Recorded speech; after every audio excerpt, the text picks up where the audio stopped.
This, that, there's, those এরা একাধারে demonstrative pronoun, আবার একাধারে এরা ডেমনস্ট্রেটিভ অ্যাডজেক্টিভ।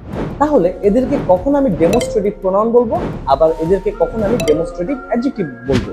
যদি দিস, দ্যাট, দেজ, দোজ নাউনের পরিবর্তে বসে অথবা সাবজেক্টের মতো কাজ করে, তখন তাদেরকে আমি বলবো হচ্ছে ডেমনস্ট্রেটিভ প্রোনাউন।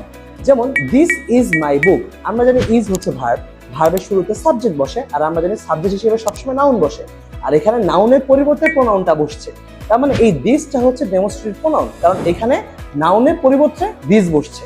আর আমরা জানি হচ্ছে নাউনের আগে সবসময় কি বসে? অ্যাডজেক্টিভ বসে। অ্যাডজেক্টিভ বসে কি করে? নাউনকে মডিফাই করে বা নাউন সম্পর্কে তথ্য দেয়। এখন আমি যদি বলি দিস বুক ইজ মাইন, এখানে হচ্ছে বুক হচ্ছে নাউন, তার আগে তো অ্যাডজেক্টিভ বসার কথা, ওই অ্যাডজেক্টিভের স্থানে হচ্ছে দিস বসছে।